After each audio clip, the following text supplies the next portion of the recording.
Pues buenos días, buenas tardes, buenas noches, dependiendo de dónde nos estén escuchando.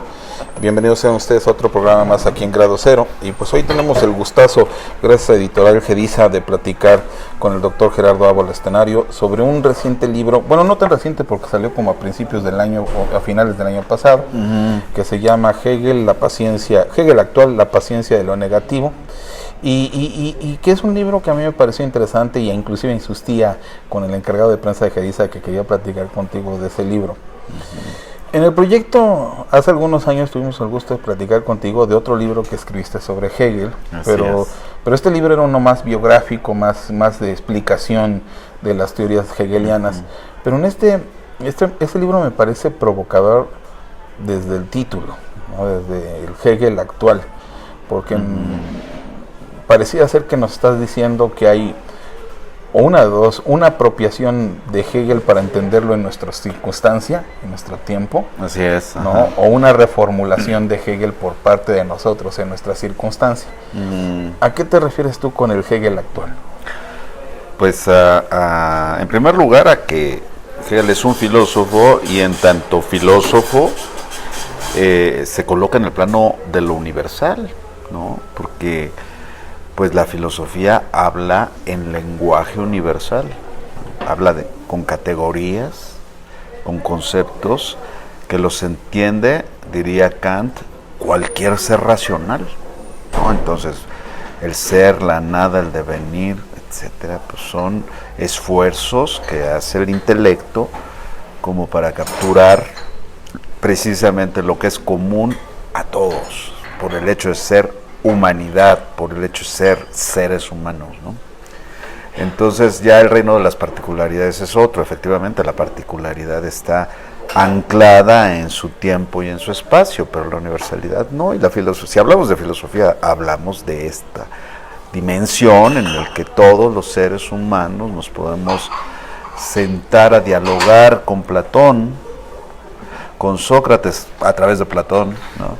Con Aristóteles, con Tales de Mileto, con los distintos autores de distintas épocas en la misma mesa redonda, ¿no? Entonces es así lo primero, la reivindicación del pensamiento de Hegel como un pensamiento actual y perenne, ¿no? Permanente, infinito en ese sentido. Y luego efectivamente desde una posición de confrontación, tienes toda la razón, es un libro que lanza una provocación para efectivamente repensar nuestra época desde otras coordenadas o desde otro lugar, desde otro espacio, precisamente el espacio filosófico, y no el más inmediato de la coyuntura política o de la teoría política inmediata. ¿Y por qué? Pues porque nuestra época es muy compleja, ¿no? Y pues yo pienso que sí se ha resistido a ser absorbida o subsumida por esquemas muy simples o simplistas, de hecho, reduccionistas, que colocan a nuestra época pues simplemente como del fin de la historia, o de mayor libertad, o de triunfo del libre mercado y de la democracia, o una época de los derechos o de los derechos humanos, etcétera. No, me parece a mí que hay unas contradicciones insalvables incluso para el lector ordinario de periódicos. Es evidente que entre más se habla de derechos humanos, menos se les respeta. Entre más se repudia la violencia en todas sus formas, más violencia hay. Entre más se reivindica el Estado de Derecho, más crimen y delincuencia y deshumanización existe. Este carácter contradictorio, ya así como por pura intuición, te lleva a los autores que precisamente trataron las contradicciones desde la antigüedad hasta nuestros días, de hecho. Y es por eso que lanzo el reto de pensar a un Hegel para la actualidad, y un Hegel que por lo tanto es actual. Esa es así la respuesta. En tu libro, una de las cosas que me queda claro es que hay una relectura, o una invitación a una relectura de Hegel. Pero esto, y tú lo debes de conocer bien, más en el gremio, ya no solo de los filósofos, sino de los filósofos dedicados a Hegel. O sea, es un problemático porque hay muchos ortodoxos, hay muchos que tienen ciertas tabúes sobre la lectura hegeliana. El hegeliano es muy, por decirlo de alguna forma, aunque pudiera ser peyorativa, muy exquisito en la forma en que lea a Hegel, ¿no? ¿No te causaba temor hacer este ejercicio de relectura? Siempre es un riesgo meterte con un autor sobre el que se han escrito verdaderos ríos de tinta o de caracteres. Sí. No, es siempre. Es más, yo pienso que no da una vida humana para absorber toda la literatura que se ha hecho de Hegel desde que murió. Desde 1831, inmediatamente, desde antes obviamente, pero desde que murió particularmente, se ha dado el banderazo de salida a todas las interpretaciones posibles. Y en los distintos idiomas, pues es un autor que en todos lados hay quienes se interesen en su obra, evidentemente. Entonces es imposible absorber toda esa literatura y es pues casi un desafío escribir en nuestra condición además periférica, ¿no? De que nuestra lengua materna pues no es el alemán y entonces ni el inglés, y entonces el asunto se complica un poco más para ser leído, para obtener credibilidad en la República Hegeliana, ¿no? Sí. Si aquí, ¿no? También hay estas formaciones de grupos, cada uno de los cuales reivindica la verdadera interpretación. Y ahí sucede algo que hay que entender desde el punto de vista filosófico, ¿no? De entrada no hay interpretaciones que sean verdaderas y unas más verdaderas y otras falsas, ¿no? Eso es parte como de los debates filosóficos, precisamente. Porque las lecturas mismas, el ejercicio de leerlo, no siempre es objetivo, para ponerlo así en un principio, ¿no? O sea, nuestras lecturas suelen estar atravesadas por el interés, ya sea el interés filosófico, bien válido, pero también otro tipo de intereses que tienen que ver más con la política de la filosofía, la política de la academia, y también con cierta facilidad natural para absorber las lecturas. Es que pues es muy difícil no pasar por alto en la simple lectura, no pasar por alto a la letra lo que dice Hegel. Generalmente, si nuestra lectura es interesada, nos saltamos párrafos incómodos. Sí. ¿No? O sea, y para buscar lo que nos importa sin darnos cuenta que lo demás nos ayuda también. Sí, porque Hegel ha sido utilizado también para legitimar otro tipo de discursos, ¿no? Discursos católicos, ¿no? Hay curas católicos que son hegelianos, ¿no? O hay teólogos que son hegelianos o que explican teológicamente a Hegel, y pues sí encuentras las frases apropiadas. Y yo me rebelé ante esto con un ejercicio de lectura lo más literal posible de Hegel en su contexto, y luego desde ahí en nuestra condición, ¿no? Porque pues hay lecturas como la de Zizek, ¿no? Que es muy popular, que tiene además un texto de cerca de 1000 páginas sobre Hegel, muy pesado, pero pues es una interpretación lacaniana de Hegel que también es interesante. Más lacaniana que hegeliana. Yo digo que sí, yo estoy completamente de acuerdo, pero ¿por qué lo decimos? Pues porque efectivamente hemos leído a Hegel, hemos leído a Lacan, y en los detalles se nota esta subsunción del discurso hegeliano en Lacan, hace hacer a Hegel, cuando además Lacan mismo rechazó varios puntos de Hegel, Y en los detalles está ahí el punto, ¿no? O sea, Hegel, por ejemplo, en la fenomenología del espíritu, está hablando de la frenología como algo absurdo, esto de reducir el espíritu a la forma del cráneo, forma y dimensión del cráneo. Entonces Hegel, burlándose en la propia fenomenología del espíritu, dice, para esta frenología, el espíritu es un hueso. Y Zizek lo toma como si Hegel dijera que efectivamente el espíritu es un hueso, porque el órgano de la micción es el mismo que el órgano del espiritual de la reproducción y cosas de estas que se enreda para hacer crecer a Lacan frente a Hegel, ¿no? Este tipo de ejemplos te llevan efectivamente a la necesidad de hacer una especie de restauración, ¿no? Sí. De la letra hegeliana. Y lo que dice, pues lo dice y hay que interpretarlo en sus términos, ¿no? Es evidente que, pues, Hegel sí habla de los pueblos sin historia, ¿no? Sí. Hegel sí habla de que África, sobre todo África del centro, se le entiende por la filosofía de la naturaleza. Lo dice él, no sus discípulos, no es una interpretación posible, lo escribe él.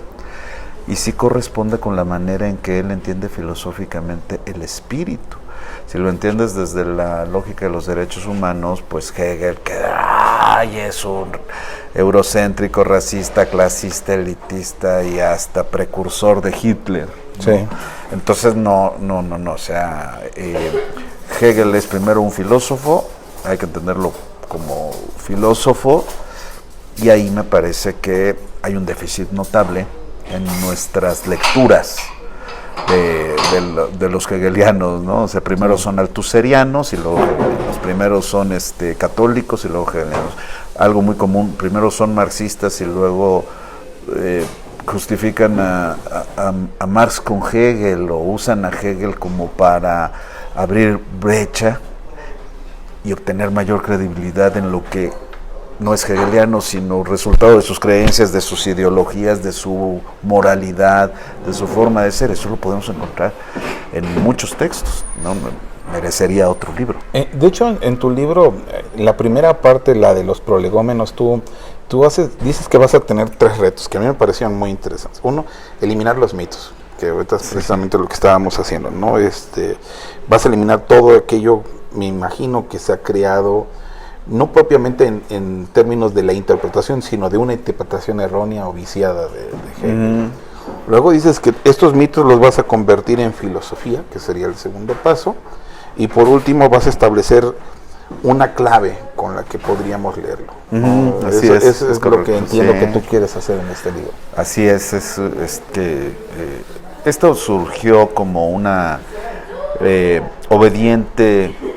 obediente seguimiento de una propuesta de Carlos Pérez Soto, un filósofo marxista hegeliano chileno, muy interesante y muy didáctico, que sugería comenzar a desmontar algunos de los mitos más recurrentes de Hegel, sobre Hegel. Y estos mitos se han reforzado por la cultura digital, que efectivamente ya no solo es el manualito de Hegel, o Hegel para principiantes, o Hegel for Dummies, sino ya es las clases grabadas de Hegel, como para hacerlo didáctico a la cultura digital, pues empieza a ser bastante reducido el espectro hegeliano, porque es difícil. Es decir, a Hegel hay que leerlo. No es suficiente con una clase, no es suficiente con un seminario que te dé, aunque sea Kojev, o el que tú me digas, como hegelianos, muy respetables y todo, pero a Hegel hay que leerlo. Construir sus propias conclusiones. ¿No? Entonces este libro también, igual que el otro al que te referías, pues es una invitación a leer a Hegel bajo unas coordenadas, bajo un cierto sistema de reflexiones que pueden ayudar a sacarle el máximo provecho a esta forma de razonamiento que tiene ese nombre, Hegel, ¿no? Hegel es el nombre de una forma de razonar, y entonces pues efectivamente lo primero que hay que hacer es desmontar algunos de estos mitos con algunas frasecitas. No es difícil, con unas frasecitas de Hegel que se explican por sí mismas, quedan desmontados los mitos más recurrentes. Por ejemplo, que dialéctica es reciprocidad, ¿no? Sí. Eso es así tremendo, es un equívoco fatal. En dialéctica no es eso. Luego, otro que es muy fuerte, ¿no? La dialéctica es negativa. No, la dialéctica es dialéctica, por tanto tiene el momento de lo negativo, la paciencia de lo negativo como su componente, ¿no? Y lo negativo convirtiéndose en lo positivo, pues es el Estado del Derecho, por ejemplo, es el sistema de reglas del capitalismo, de la sociedad mercantil. No hay dialéctica negativa y vamos a reivindicar no es una dialéctica positiva que resuelva las contradicciones, pues que Adorno no entendió el absoluto, que no. Esto es fuerte porque, pues, ¿cómo alguien del mundo subdesarrollado puede tomar la tarea de interpretar a Hegel con autoridad, ¿no? Otro es que Hegel diviniza el Estado. Pues sí, si entiendes el Estado como el presidente de la República y sus funcionarios, pues es espantoso. Y no, para nada, eso no es el concepto de Estado de Hegel. Hegel niega la libertad, Hegel es totalitario. No, en lo absoluto, ¿no? Rawls, que era un gringo bastante sensato, profundo, denso, interesante, aunque kantiano, pues reivindica el liberalismo de Hegel, ¿no? Entonces sería bueno también que los liberales lean a sus autores para que efectivamente quede claro por dónde va el camino de Hegel. Hegel no se deja simplificar, ¿no? De hecho, cuando quiere simplificar su filosofía, te enfrentas a un enorme reto, y lo único que puedes hacer es hacer algunas provocaciones a los hitos del pensamiento hegemónico, pensamiento vigente. Y eso es lo que hice en el primer librito, que es para que no se lea Wikipedia, ¿no? Sí, que vayan por el librito, porque el ejercicio de lectura implica un trabajo del espíritu diferente al de ver a un gran filósofo hablando sobre un gran autor, ¿no? Eso me parece a mí.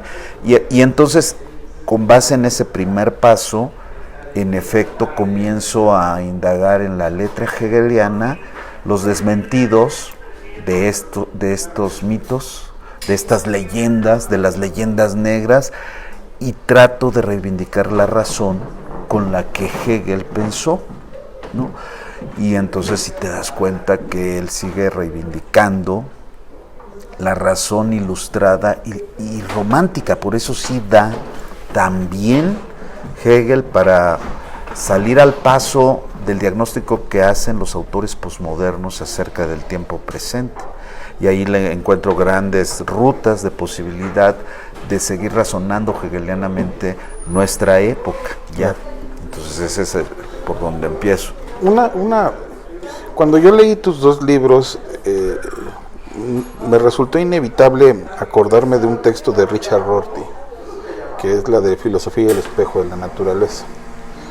Y Rorty, una de las críticas que él hacía era que el problema de la filosofía lo habíamos reducido, lo habíamos complejizado, porque lo que pasaba era que empezábamos a criticar a un autor o mencionábamos a un filósofo, pero a partir de lo que otro filósofo decía, ¿no? Entonces, yo entiendo que gran parte de ese trabajo que tú haces en este libro es precisamente corregir eso, ¿no? Decirnos, aunque vas a ponerte en medio, porque es inevitable ponerte en medio, tu función o tu intención no es decir yo, autor mexicano o sudamericano, les vengo a corregir a todos la plana y por favor ubíquense, sino, ¿sabes qué? Mira, en mi lectura de este libro, que te invito también a leer, o sea, así lo denoto yo, es otra cosa a la que yo quiero llegar, ¿no? O sea, más bien lo que tú quieres erradicar es ese problema, ¿sí me explico? Sí, claro.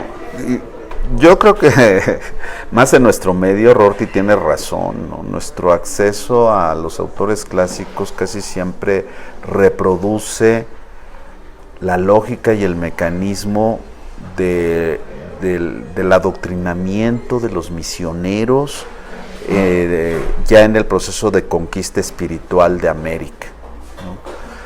Y entonces somos, decía algún compañero, algún autor, algún colega muy destacado, decía, somos sucursaleros, ¿no? Carlos Pereira. Exacto, ¿no? Y es inevitable, porque sí es verdad que los repetimos y se nos queda esto. Y lo repetimos como catecismo, ¿no? Pero luego, sí, porque luego los estudiantes, ¿no?, saben la versión ya mediatizada del profesor. Haz de cuenta que estudió con Althusser, pero que pues ya hay que creerle, ¿no?, al autor. Y tú dices, bueno, es que hay autores que no necesitan mediadores. Escribieron sus textos de una manera clara, ¿no?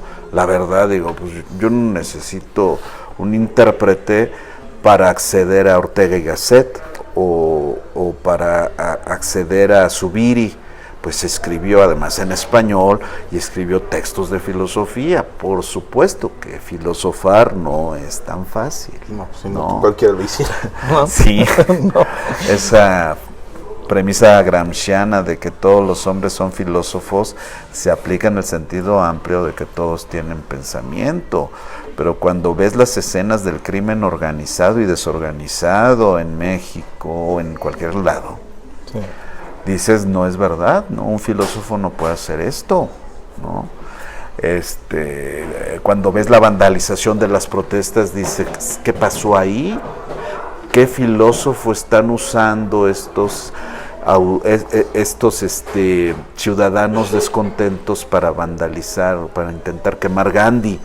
Por ejemplo, una librería. ¿Qué están pasando? Sí.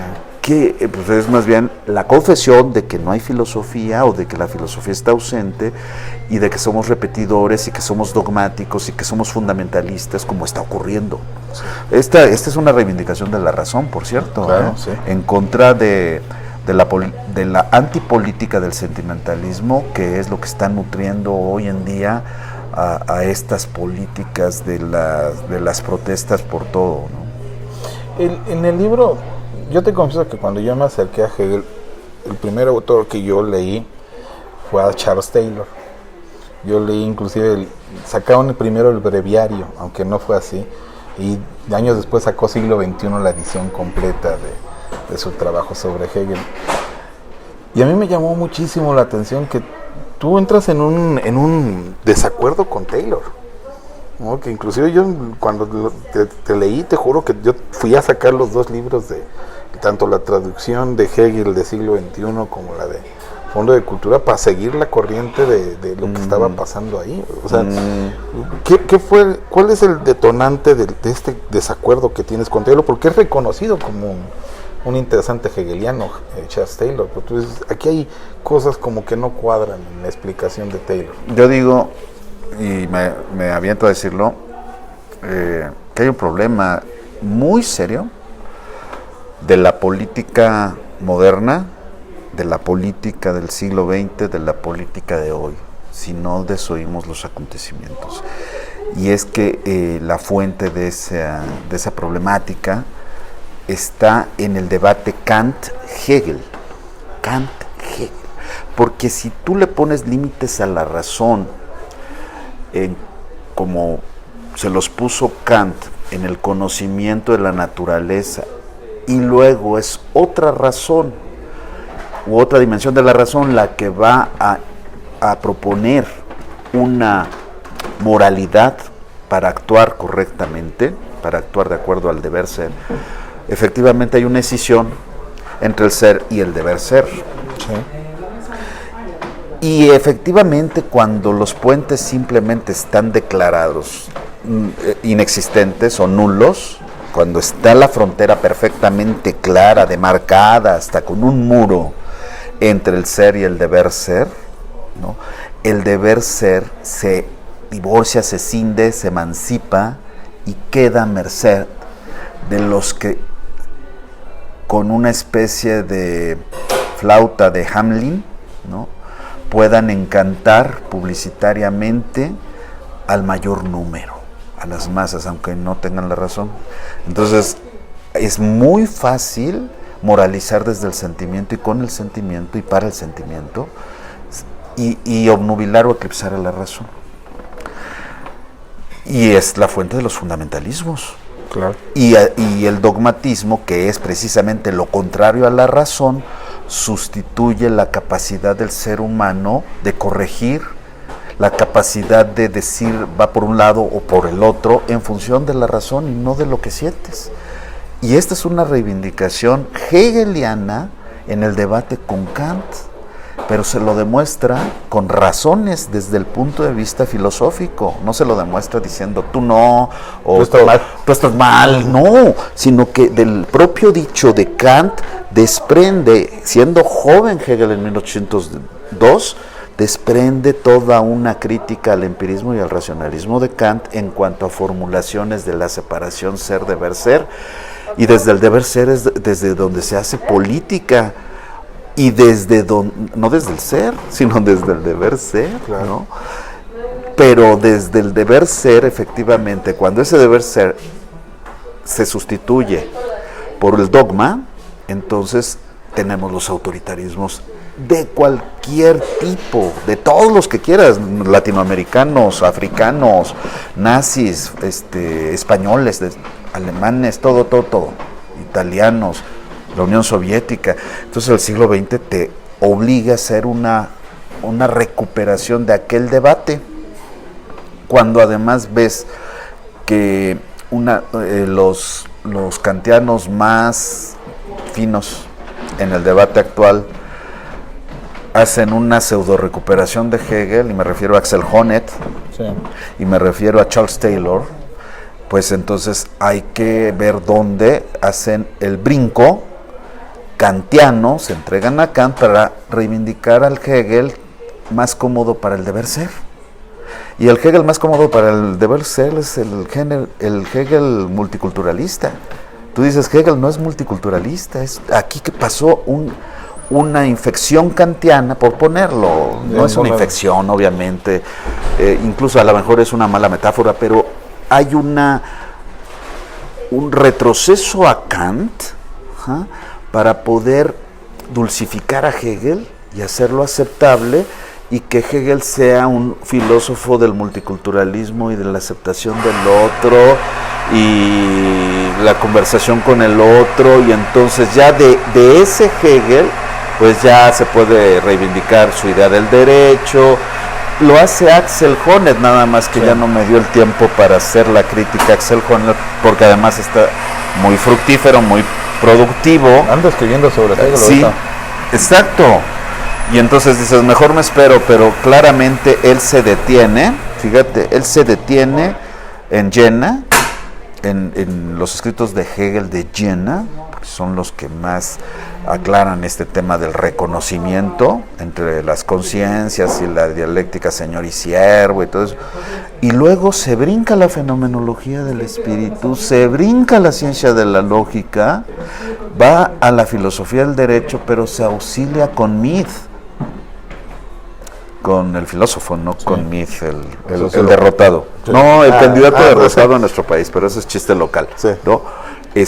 No, con Mead, ¿no? Que es la recomendación habermasiana. Y entonces dices, no, esto es kantianizar a Hegel. Entonces empecemos en orden, primero con Charles Taylor, sí, cuando es que muchos dicen, efectivamente Charles Taylor, desde Hegel reivindica la integración del otro. No, para nada. Hegel es también el filósofo de la guerra, pero no porque diga debe haber guerras, sino porque hay guerras.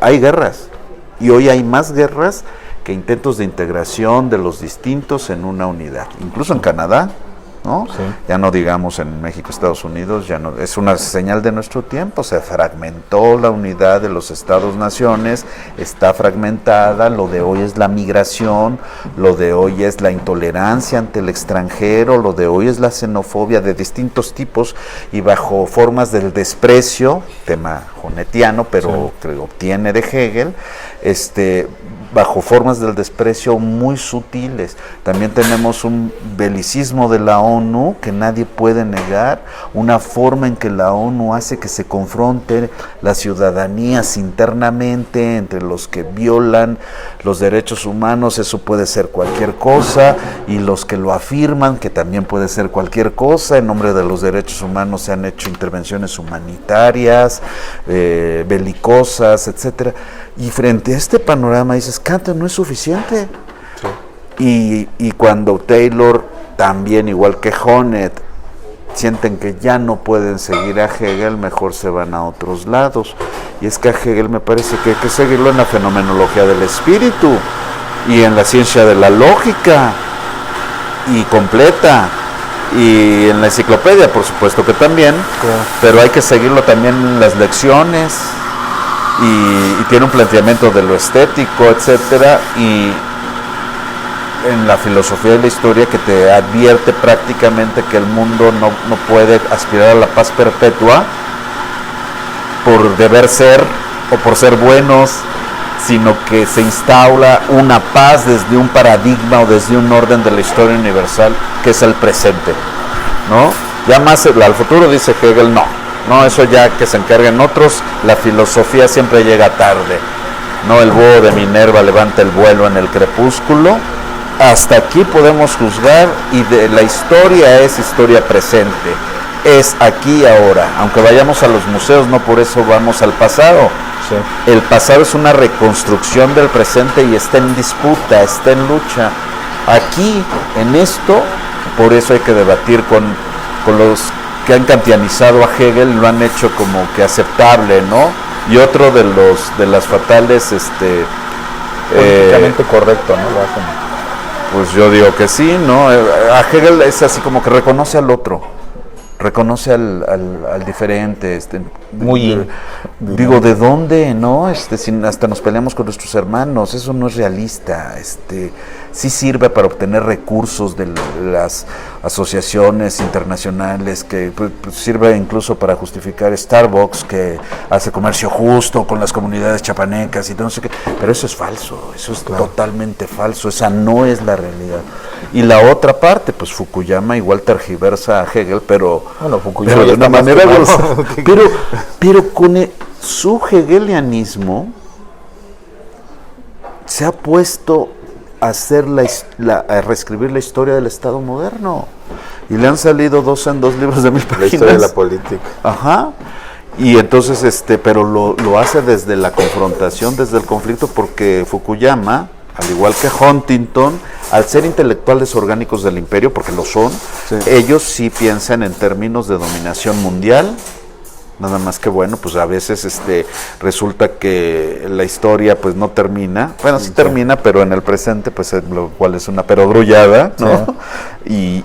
Y justamente entra el terreno de la política, donde también el esfuerzo intelectual por poner orden y dar línea es básico, fundamental, y ellos son más leídos que muchos otros autores. Sí. Fíjate que en el libro hay dos cosas que a mí me gustaron mucho, que son las partes finales de tu trabajo. Una, retomas el concepto de Estado. Hace algunos años yo leía a Carl Schmitt, ¿no? Y Carl Schmitt mencionaba, particularmente en la teoría de la Constitución, ¿no? Que durante todo el siglo XIX y XVIII, parte del XX, lo que operaba era la teoría del Estado, ¿no? La construcción conceptual, filosófica del Estado. Y después se volvió ya teoría constitucional y se diversificó en varias cuestiones, pero perdió peso. Sí, claro. Y creo que Schmitt tiene razón en el sentido de que hoy no se debate sobre el Estado. Me parecía ser que el Estado ya es algo distinguido y distinguible, ¿no? Por parte de todos. Y sí me parece interesante que tú traigas de nuevo a colación el concepto del Estado, es decir, a ver, el debate de Hegel con el concepto del Estado no está terminado, mucho menos acabado, ¿no? Exactamente, no, así a todas luces ingenuo abandonar el tema del Estado, pero lo que ha operado en realidad es que la colonización de las políticas públicas ha precisamente también permeado el concepto jurídico del Estado, y lo ha sustituido por el pragmatismo gringo. Los gringos no les interesa el Estado, el tema es del gobierno, ¿no? Y la política del gobierno y pragmáticamente cómo se ejerce el poder en términos legitimados y legitimatorios. No le interesan más cosas, ¿no? La cuestión del Estado. Pertenecen a otra tradición.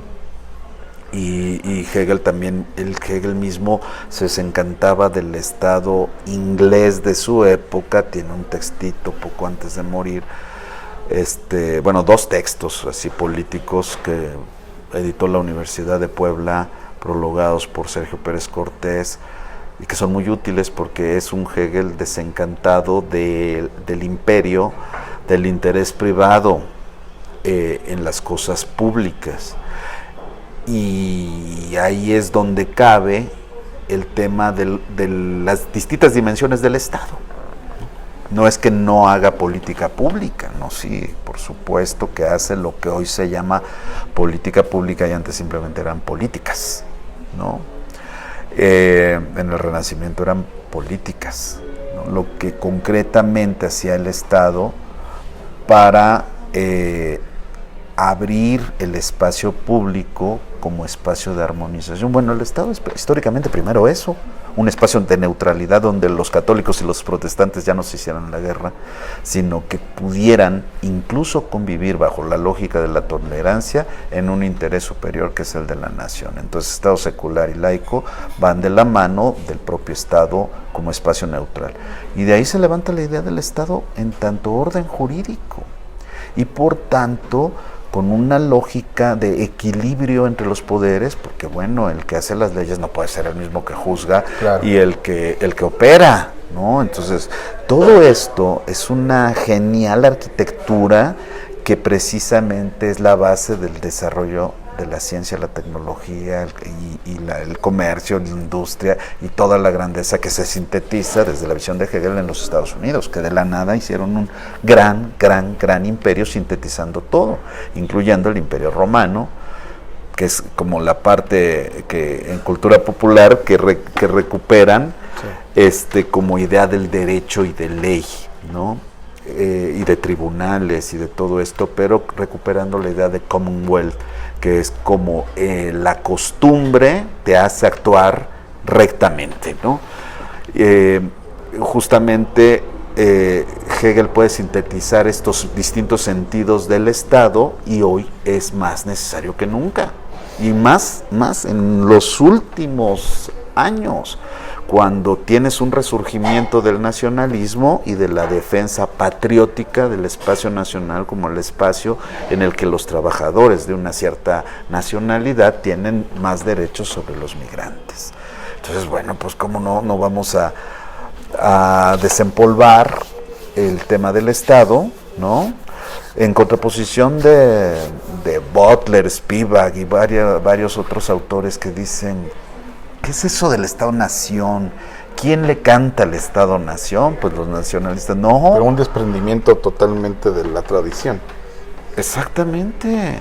Y dices, no, espérate, perdón, ¿qué estás entendiendo por Estado? Tú, Judith Butler, que hiciste una recuperación de Hegel, te extraña, ¿no? Que haya autores que hayan leído a Hegel, pero creo que eso reafirma que la lectura, si se hace ideológica, pues sirve simplemente para reafirmar la ideología. Yo puedo decir a Marx todo lo que lo convierte en un precursor, inspirador del estalinismo o del anarquismo, claro, ¿no? Así que no es muy fiable alguien que traiga una camiseta de Marx o del Che Guevara o de Fidel Castro.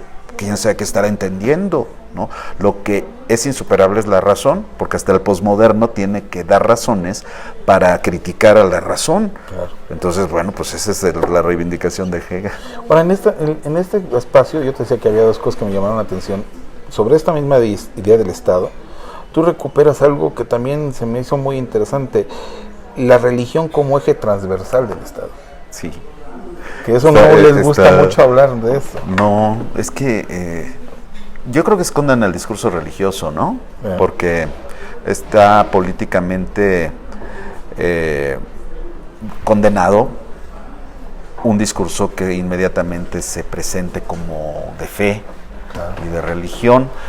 Pero él tiene muchas cosas, sus primeros trabajos eran también de cristianismo, ¿no? Por supuesto, Hegel es teólogo y nunca deja de ser teólogo, jamás deja de ser teólogo, ¿no?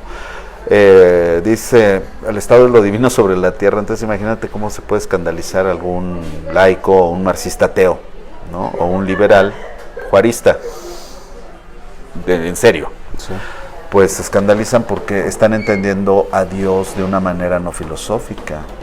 Hegel es un protestante y se burla de los católicos, ¿no? Tuvo un incidente ahí se burlaba, así como lo ves, así de serio y formal, pues tenía sentido del humor.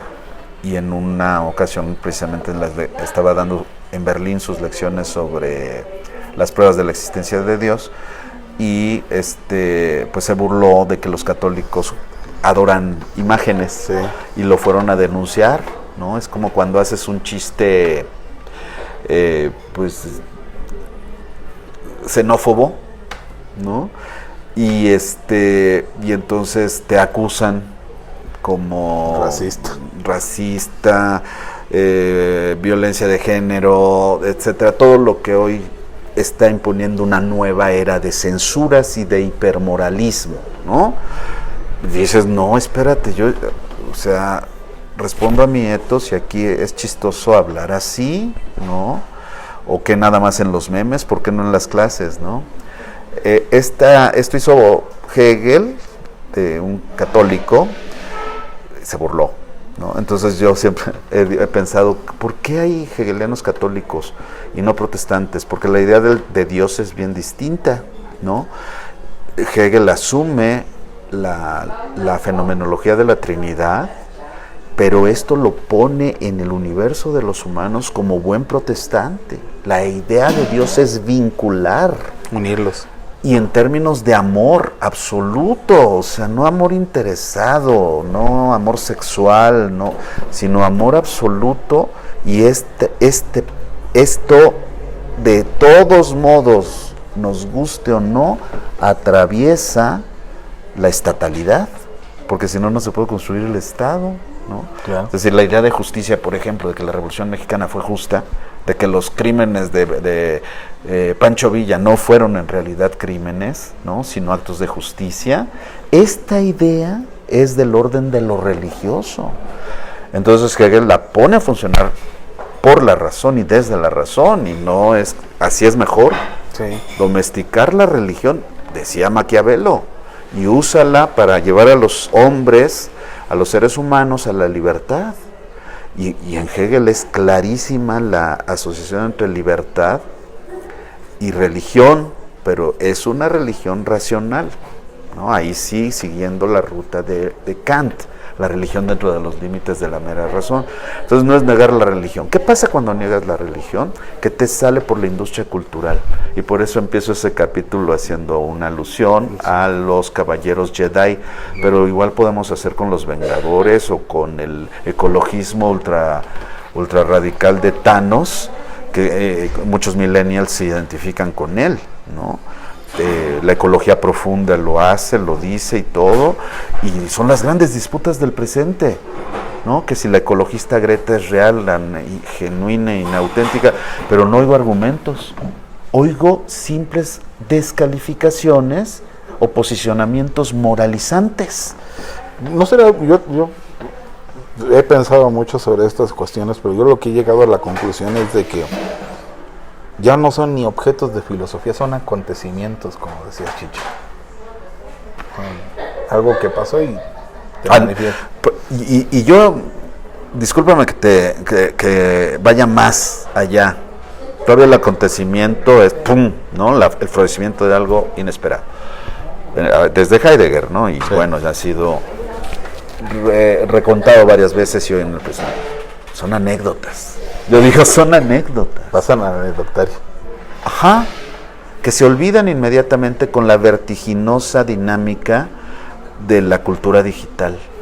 Si hoy eres reconocido con el like, la dictadura del like, mañana ya nadie se acuerda de ti. Si ayer se rieron todo el mundo con tu meme, pasaste a la historia hoy en la noche. Lo hiper ya te consumió. Sí. Esta es la dinámica, pero frente a eso pues prevalece la razón, el ejercicio de la razón, el libro, la lectura, el pensamiento difícil que hay que desentrañar en colectivo, ¿no? En seminarios, en clases no adoctrinadas, ¿no? Es así. No, más abierto, ¿no? Seminarios, digo, así como que El debate crítico. vamos a leerlo y vamos a ver qué pensamos estas distintas lecturas que hacen que tengamos brincos ideológicos todos, me incluyo. Sí. Sí, hay cosas que incomodan y te las saltas y dices, no, mejor esto, ¿no? Entonces hay hegelianos indigenistas, por ejemplo, ¿no? ¿Cómo puede ser? Porque lo indigenista precisamente demuestra uno de los hegelianos, que finalmente era un jesuita, José Porfirio Miranda, resultó ser una ideología que olvidaba a los indios reales y encubría ese olvido. Claro. Entonces, pues todas estas sutilezas es necesario discutirlas paso a paso con base en un gran pensador. Yo quisiera hacerte dos últimas preguntas. La primera, ya más o menos me la contestabas, pero aún así quisiera hacerla. ¿Qué cosas dejaste en el tintero que ahora que revisas tu libro dices, híjoles, ¿no? Y te da comezón, ¿no? Cuando ves el libro, debía haber metido esto. Ya me comentabas, por ejemplo, lo de Honneth, ¿no? Sí. Que es entendible porque todavía sigue escribiendo él, o sea, no creo que haya dicho lo último que considera sobre Hegel. Y la otra, ¿qué es lo que sigue en tu trabajo? ¿Qué estás haciendo ahora? Sí, algo que me ha generado un sentido de deuda es la posibilidad de entrarle a la lógica de Hegel. Pero para explicarla, para transmitirla con el método gigekiano de las películas. Es decir, imitando, siguiéndolo, el texto de Goza tu síntoma, que para mí es muy bueno para introducirse a Lacan, y algunos giros filosóficos muy, muy buenos que vienen de Schelling y de Kant y del propio Hegel, pero lo hace de esta manera con las películas de Hitchcock, ¿no? Básicamente con las películas y las tramas de Hitchcock. A mí me gustaría hacerlo con las películas que ven los millennials y cómo desde ahí podemos intentar una reflexión distinta al sentido común.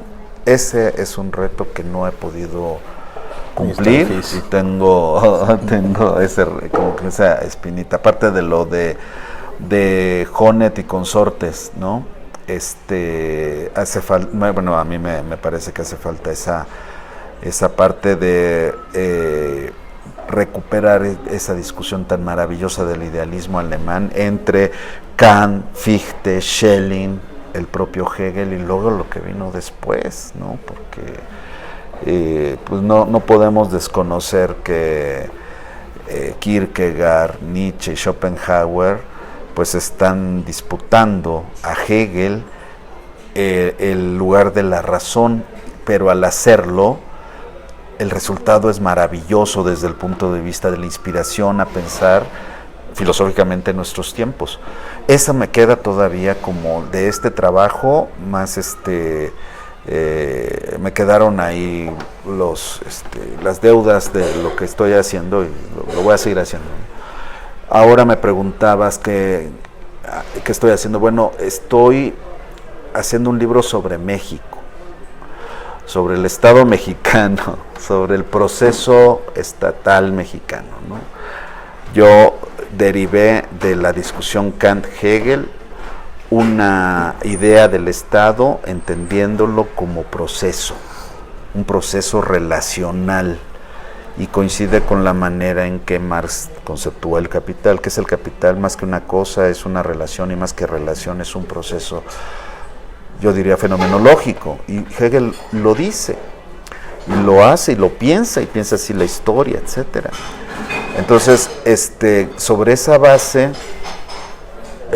¿qué significa pensar el Estado mexicano? Lo he hecho en los últimos años y sin embargo, bueno, no lo puedo terminar en Peña Nieto, en el último presidente, sin tomar en cuenta algo que yo he apuntado como hipótesis, que es una restauración de la estatalidad mexicana mediante la no instauración del Estado de Derecho, sino de una forma cultural bonapartista, populista, que tiene una larga historia desde la colonia virreinal hasta nuestros días. Eso es muy interesante. Claro, la filosofía de la historia que ampara esta interpretación pues es la hegeliana, y eso estoy haciendo, pero yo creo que hasta el 1 de diciembre del 24. Son proyectos de largo aliento.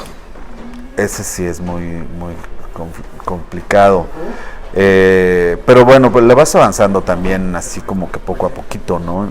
Si finalmente ser profesor investigador de tiempo completo te da esa tranquilidad, espero que no nos quiten todo este sistema al que nos acostumbraron de productivismo, ¿no? O lo sustituyan simplemente por el derecho a un salario justo correspondiente a un científico o a un filósofo o a un artista, ¿no? Claro. Me temo que no.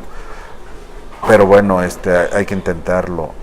Y lo otro que estoy haciendo, bueno, más bien que tengo proyectado hacer, es la estética hegeliana.